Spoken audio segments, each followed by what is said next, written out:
ائمه علیهم السلام تلاششون عبارت بود با مجاهدت در این چند هدف. اولا زنده نگه داشتن معارف حقه اسلامی، اصول و مبانی اسلامی، اینها رو زنده نگه دارن.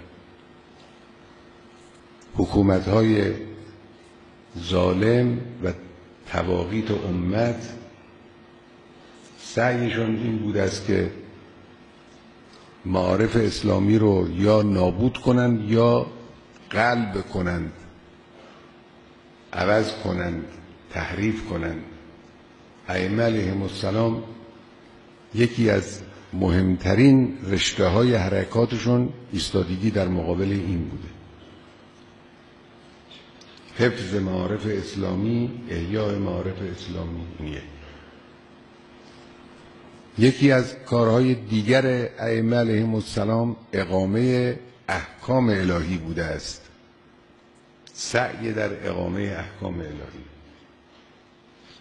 چه در زمانی که حکومت دستشون بود، چون زمانی که از حکومت و از قدرت برکنار بودند. تلاششون مصروف بود برای اینکه بتوانند احکام الهی را در جامعه محقق کنند. اینم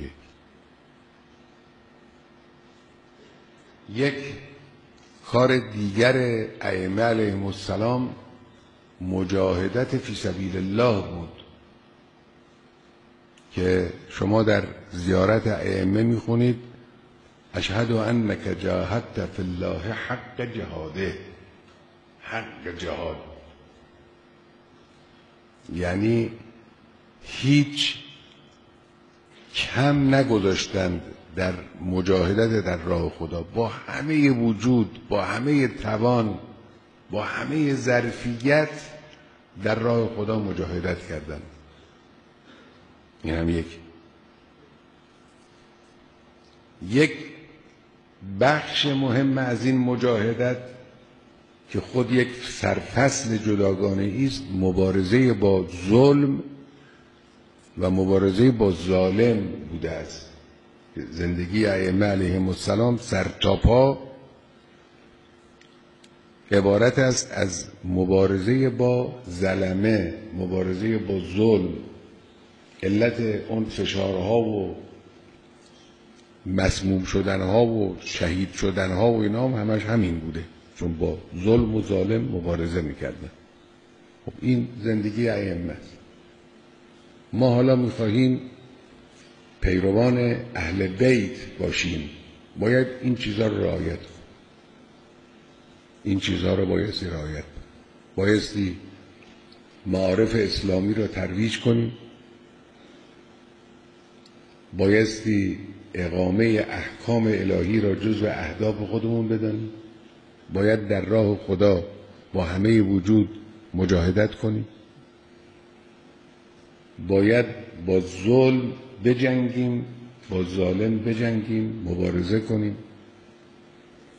این وظیفه ماست.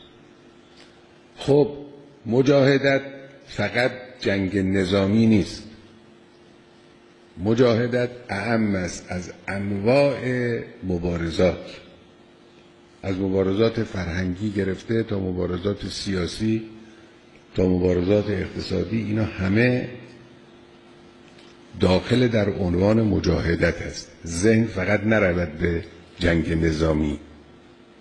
یک وقتی هم ممکنه در یک جایی جنگ نظامی پیش بیاد، لکن همه مجاهدت اون نیست.